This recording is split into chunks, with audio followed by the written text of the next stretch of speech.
Vocal heuristics. Oh, lady, oh,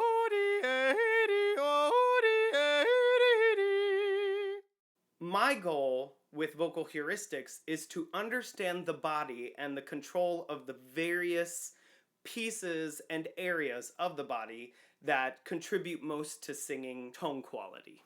I went ahead and tried to do my best to encode athletic understanding of coordinating various aspects of my body with a visual diagram. And so, this is my diagram.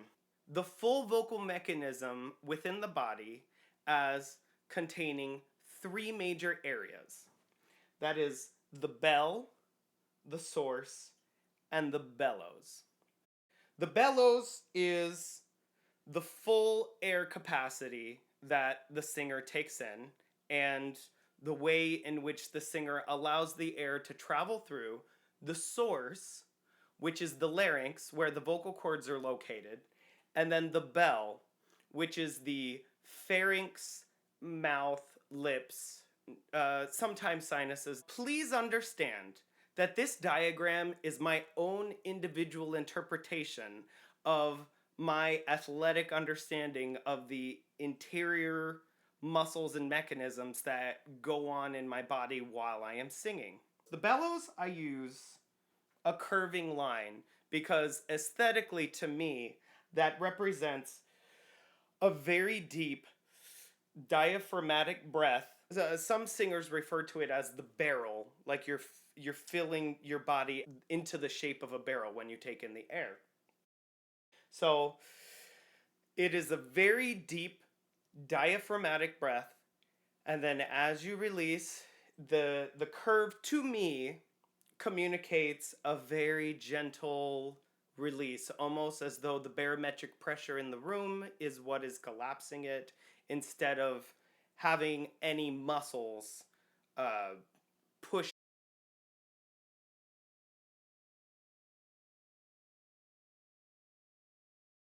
There are several aspects to the larynx. There is laryngeal height. Some people can have their larynx fairly low. Some people can put their larynx very high. You know, it just depends on the individual singer and the technique that they want to use. So the tilt represents the pitch because the larynx actually controls the pitch of the vocal cords by tilting them, steeper and flatter in order to go up and down. There is another aspect to the larynx, and that is the very top of the larynx. There's a space and there's an opening called the aryepiglottic opening. That opening is within a lot of singing described as a sphincter, similar to the muscle in your iris. That's a ringed muscle that can contract and dilate. However, the aryepiglottic opening is not a true sphincter.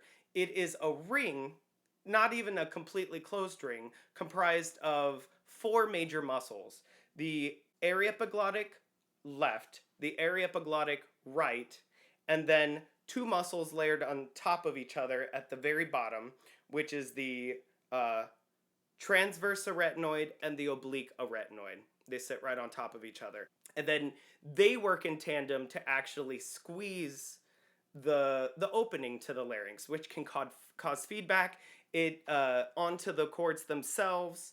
It tends to result in a very forwardy type of quality. So low larynx, open. Low larynx, closed aryepiglottic. High open. And then high closed. Very different qualities that just changing those two variables within the larynx creates. So the two major aspects are laryngeal height, which I will sometimes I vary by spacing it out. Dilation of the aryepiglottic, or a contraction of the aryepiglottic. I just use a check to aesthetically tell me that it is an engagement of those three muscles. The bell is extremely complicated. There's many aspects to the bell. It's everything that occurs above the aryepiglottic opening, a little bit of the throat, the mouth itself, and then the nasopharyngeal space. Within the back of the pharynx, there are two important muscles. That is the superior pharyngeal constrictor, which is located around the nasopharyngeal space, the nasopharynx, and the middle pharyngeal constrictor, which extends from somewhere around the oropharynx down onto the hyoid bone. And there is a third, the inferior pharyngeal constrictor. However, I'm not quite sure how much it actually plays. I tend to feel these two together. These, even though they're called pharyngeal constrictors, they can be relaxed or abducted open, which causes the back of the pharynx to open. So right now, I am not abducting either of those muscles, not in a significant way. But once I start, you can notice that my pharynx, I tend to have a more, I don't know, resonant, rounder tone when I start to really engage the abduction of those two particular muscles. And sometimes, depending on whether I'm singing in high soprano, low soprano, they're weighted differently. In tenor, I tend to feel them about equally. It kind of just feels like one big pharyngeal space.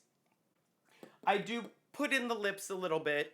I call it the Joan Sutherland mouth, because if you watch any videos with Joan Sutherland singing, you'll see that she just kind of has a weird little rounded, she really engages her cheeks, and she tends to keep the corners of her mouth in, and it's just, I don't know. That's kind of my default, but obviously it changes depending on diction needs. And then this would be the tongue. The tongue is generally, it should be relaxed. However, per vowel, it will morph. But sometimes the sinuses are included. This represents the sinuses. The sinuses really are only ever engaged if the soft palate is opened. So if the soft palate is opened, it's down, and it allows air to travel into the nose. He. That was open and then closed. So a closed soft palate. He. An open soft palate. He. There's a lot of debate on whether or not to sing with an open nose or closed nose.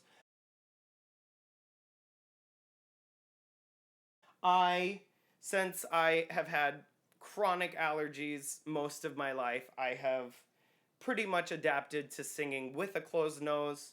I will even speak with a closed nose most of the time, mostly because I was not able to breathe through my nose. So that's my own personal experience and habit.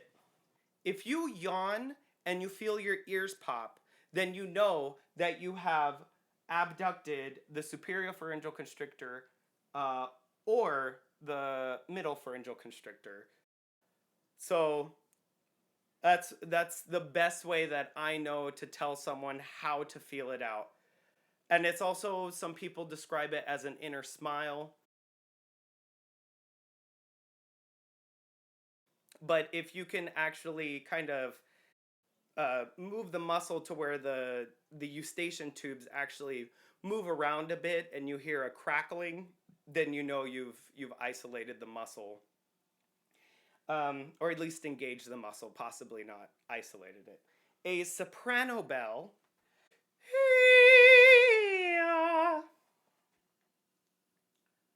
A smaller space, a high tongue ridge, maybe something like that. And the larynx is a bit higher.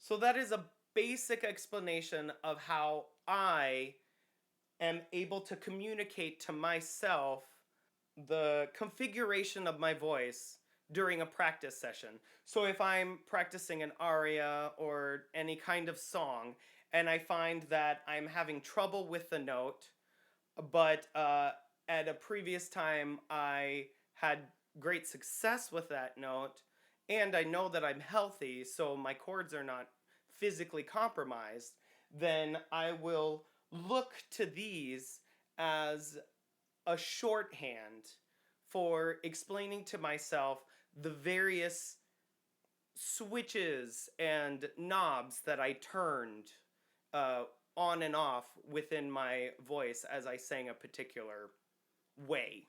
That's my vocal heuristics.